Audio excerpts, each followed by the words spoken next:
What's going on, Hercules the God? How are all you gods doing today? Hope you're doing good, because I'm doing good. Today we are doing the Spider-Man 2002 Kill Count. This film was directed by Sam Raimi and stars Tobey Maguire as Peter Parker, aka Spider-Man, Kristen Dunst as Mary Jane Watson, Willem Dafoe as the Green Goblin, James Franco as Harry Osborn, and one of my favorite characters in any superhero film, J.K. Simmons as Jonah Jameson. So to start with the kills. So we start the film with Peter Parker on a school field trip. Now let's talk about the elephant in the room. Tobey Maguire was 27 while filming this movie, and he is playing a high school senior in the film. I think that's crazy. Also, Tobey Maguire said he never read a Spider-Man comic book, but took the role because he liked the script. So Harry introduces Peter to his father, and then the I'm something of a scientist myself meme was born.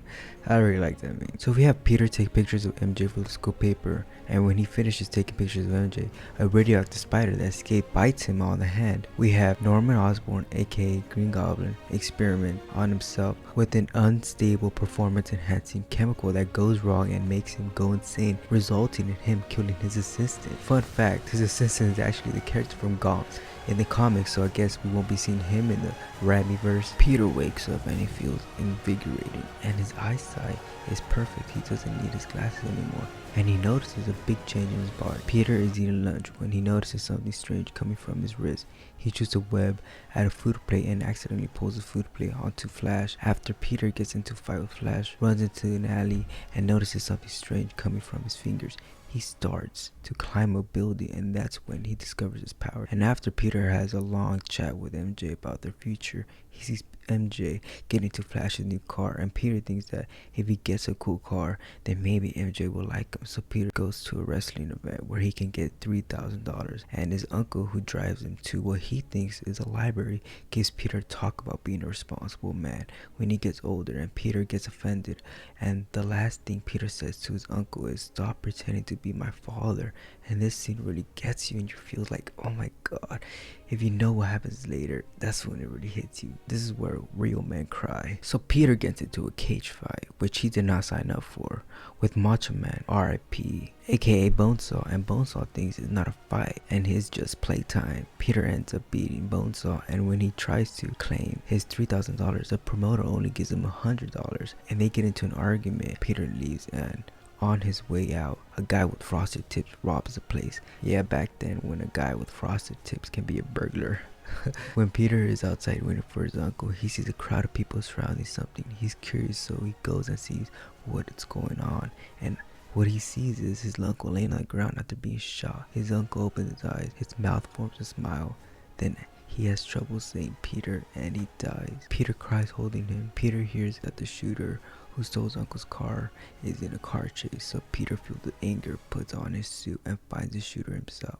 After confronting him, he realizes that the shooter who killed his uncle is the same guy who robbed the wrestler promoter. He is shocked, and the shooter falls out of a window after being afraid of Spider-Man. He falls walking backwards, and he falls onto a dock and dies. Now we are at the Quest Aerospace Proving Ground bunker, where they are testing a military weapon called the exoskeleton, where the general, not the general from the car insurance commercials, but the general from the US military, is here to see them test the exoskeleton. And as the test is happening, they pick up an unidentified object closing fast, and I think you can guess who it is. It's the Green Goblin, not a UFO. He shoots a laser blast to the exoskeleton, making it explode and killing the one pilot. He also blows up the bunker where the military general, other military men, and people from the aerospace company all are. And this might make me sound mean, but I always die laughing when there's a close-up shot of the general screaming right before he dies. It's just how he screams is hilarious.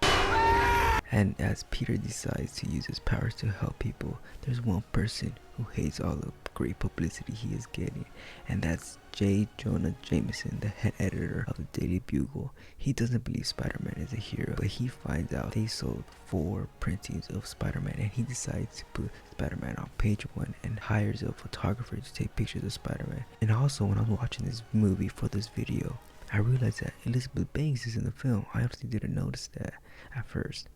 Now as Peter runs into MJ, they catch up and she opens her trench coat and shows him that she works in a diner. Now this part was very uncomfortable to watch. If a random person was watching from behind, they might have thought that she was flashing him. Can't be the only one who was thinking that. Now Norman Osborn gets very angry after being told that his company is being sold and he will need to resign. We see Harry and MJ at the World Unity Festival and it looks like they're dating, and Peter sees him talking with his camera. Yeah, he doesn't look like a creep at all, and Harry's upset that MJ didn't wear the black dress that he gave her because his father loves black and he wanted to impress his father. And as Harry leans in to kiss MJ, she rejects him. Oh my god, this part was cringe. And turns her head. Oh my, I cringe when I saw it. Every time I cringe. The reason I cringe because MJ acts like nothing happened. Oh my god, it's just weird, awkward, very awkward situation right there. I've been in this situation multiple times. And Peter looks kind of mad after seeing them both together, and then he gets a spidey sense that something bad is near. Harry says hello to the members of the board from Oscorp, and he is wondering where his father is. And I think I can guess where he is. The Green Goblin comes flying by and makes a balcony explode. And as the balcony is crumbling, Peter changes into Spider-Man. The Green Goblin tosses a pumpkin bomb and kills the board members who fired it. I really like that kill. It's pretty funny. It's a very cartoonish kill. Spider-Man comes and starts fighting the Green Goblin. Now Willem Dafoe really liked playing the Green Goblin. He had a lot of fun on set. He was messing around with the extras in the scene.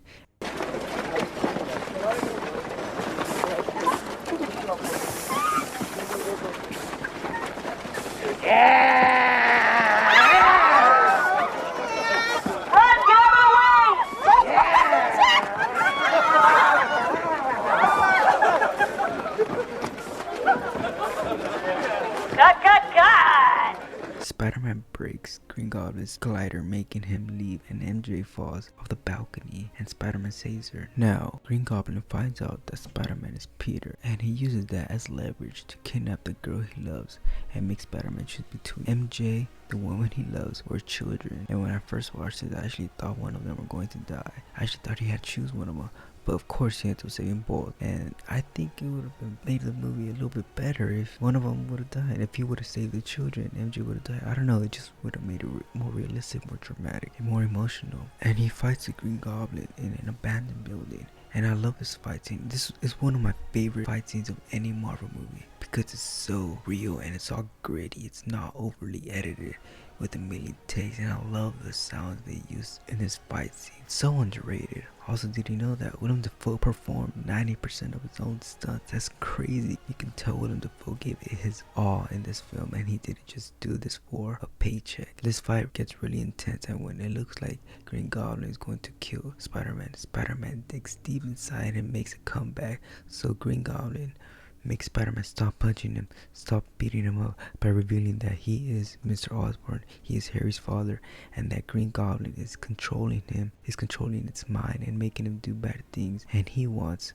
Peter to protect him from the Green Goblin. And Peter falls for it, and Green Goblin controls his glider and tries to kill him, trying to penetrate Spider-Man with these blades that are in the glider. But Spider-Man's spidey sense warns him, and he gets out of the way, and doing so, the glider ends up impaling the Green Goblin and killing him with sharp blades. And his last words were, "Don't tell Harry." We see Peter and MJ talking at Mr. Osborn's funeral, and MJ confesses her love towards Peter, and he tells her he can't be with her, he can't love her, and he doesn't tell her the reason. This was really emotional. I kind of cried a little. So he friend zones her, and the film ends with Peter saying that this is his gift and his curse, and he is Spider-Man. So how many people died in the movie Spider-Man? Well, let's take a look. So 23 people died in Spider-Man, 2 female and 21 male that I know of. Now the silver pistol for worst kill goes to Ben Parker, Peter Parker's uncle. Now I'm giving it the worst kill because it's really heartbreaking and a very sad kill. Now for the golden hammer, for the best kill goes to the Green Goblin. Come on, that's like an easy one. Who got impaled by his own weapon. Oh, I love it. And I also like what he said before he got impaled by the glider. He said, "Godspeed, Spider-Man." Now that will do it for Spider-Man. Of course I'm gonna do Spider-Man 2, of course, without a doubt. Spider-Man 2 and Spider-Man 3. I don't know if I'll be able to survive doing Spider-Man 3. And also, if you have any movies or TV shows you want to recommend me to do kill count on, just leave a comment down below in the comment section. I'll most likely do your film or show. I want to thank G Merkle 50 for helping me work on this video. Go check out his channel, link in the description. So subscribe and turn on post notifications to be a god. I'm Hercules the God, and I am out.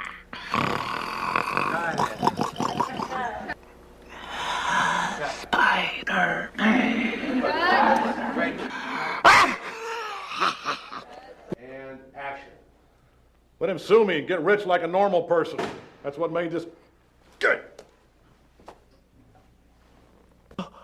God, it's true. Itsy! Ay, ay, ay, ay, ay, ay, ay, ay. Oh, what do I do? I it up.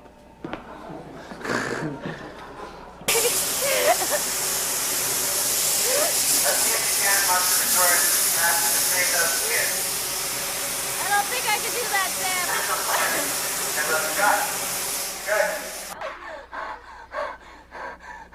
Okay, now this time Kirsten will be the only one that points. No other kids will point to the X, okay? Does everyone hear me? Yes. All right, Kirsten, ready? Talk.